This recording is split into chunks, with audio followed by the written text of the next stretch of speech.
Hello and welcome back to the TV24 sports. तो champions trophy के squad की चर्चा हर तरफ है और ऑलमोस्ट सारी की सारी टीमों ने, चाहे फिर वो इंडिया हो, इंग्लैंड हो, फॉर दैट मैटर ऑस्ट्रेलिया हो, सबने ऑलमोस्ट अपने स्क्वाड जो है चैंपियंस ट्रॉफी के लिए अनाउंस कर दिए हैं। बट नाउ पाकिस्तान की बारी है।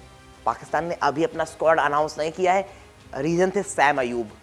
सैम अयूब की फिटनेस कैसी है, उनका रिहैबिलिटेशन कैसा चल रहा है, इन सारी चीज़ों को लेकर बहुत सी चर्चाएं थी।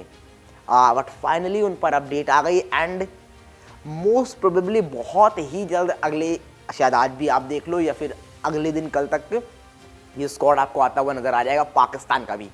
तो फिलहाल अपडेट्स क्या क्या हैं, किन प्लेयर्स को जगह मिलने वाली है, कौन से बाहर होने वाले हैं पाकिस्तान के स्क्वाड से, उन चीज़ों पर बात करेंगे। एक एक करके सब कुछ आपको बताएंगे, सब कुछ समझाएंगे। तो उससे पहले अगर आपने अभी तक चैनल को सब्सक्राइब नहीं किया तो जल्दी से कर लीजिए। वीडियो पसंद आया तो लाइक करना बिल्कुल ना भूलें। अब बात करते हैं क्या है पाकिस्तान पर अपडेट और क्या रहने वाला है उनका स्क्वाड। मतलब स्क्वाड पर तो उस तरह से अपडेट खुलकर नहीं आई है, बट जो अपडेट है वो मैं बताता हूँ पहले। तो फर्स्ट ऑफ ऑल, जो पाकिस्तान क्रिकेट बोर्ड के प्रेसिडेंट हैं मोहसिन नकवी, उन्होंने ये साफ कर दिया है कि Sam Ayub will not be the part of the Champions trophy. वो चैंपियंस ट्रॉफी का पार्ट नहीं होंगे। उन्होंने कहा कि उनकी रिहैबिलिटेशन चल रही है, उनका जो प्लास्टर है वो अगले कुछ दिनों में हट जाएगा। मैं इस पूरी प्रोसेस पर ध्यान दे रहा हूँ, उनकी प्रोग्रेस कैसी है उस पर ध्यान दे रहा हूँ। But as of now Saim Ayub जैसे प्लेयर पर हम कोई भी बिल्कुल उन पर हड़बड़ी नहीं करेंगे और कोई भी चांस नहीं लेंगे। तो उन्होंने कहा कि he will not be the part of the Champions Trophy and finally वो चैंपियंस ट्रॉफी से बाहर हो गए। सैम अयूब चैंपियंस ट्रॉफी आपको खेलते हुए नजर नहीं आएंगे। तो अगर सैम अयूब के फैन है आप, पाकिस्तान क्रिकेट के फैन है, तो ये झटका है आपके लिए। ये झटका है बिकॉज सैम अयूब ने रिसेंटली में जिस तरह का प्रदर्शन किया है और पाकिस्तान के लिए वन ऑफ द बेस्ट होकर जिस तरह से निकले हैं ना, जरूर कमी खलेगी। बट अब कहानी ये आई है कि सैम अयूब का रिप्लेसमेंट कौन होगा। तो उस पर अपडेट आई है कि फ़खर ज़मान ऑलमोस्ट ये तय हो गया कि Fakhar Zaman will play the Champions Trophy. He will be in the squad of the Champions Trophy 2025।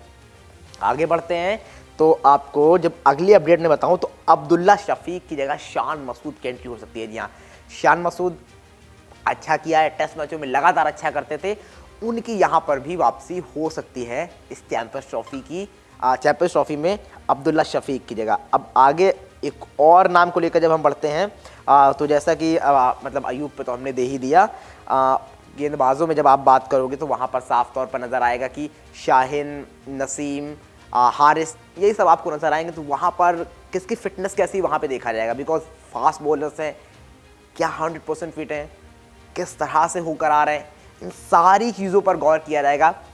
Then you will decide कि किसको रखना है, किसको नहीं रखना है, क्या कुछ करना है। ये सारी की सारी चीज़ें होंगी जो कि मुझे लगता है। तो ये कहानी होने वाली है। But Saim Ayub, he will be the big blow for the Pakistan. जी हाँ, सैम अयूब आप मानकर चल रहे थे कि ये होंगे, इनकी वजह से स्क्वाड में देरी हो रही थी एंड फाइनली सैम अयूब का ना होना थोड़ी सी चिंता का विषय है आपके लिए। थोड़ा सा वो चिंता का सबब है क्योंकि ऐसे प्लेयर हैं वो।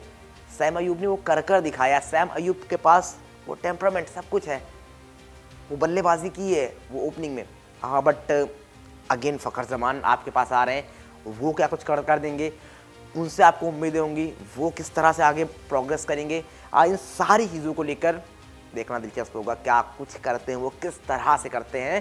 तो ये पूरी की पूरी कहानी होने वाली है।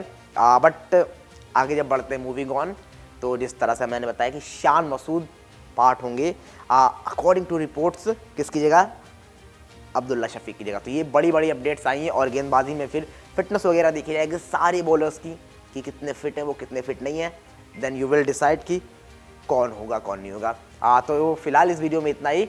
आप बताइए आपको क्या लगता है पाकिस्तान का स्क्वाड क्या हो सकता है और सैम अयूब का ना होना कितना बड़ा झटका होगा पाकिस्तान के लिए। जो भी आपको लगता है जल्दी जल्दी कमेंट करके बताइए क्या है आपकी राय।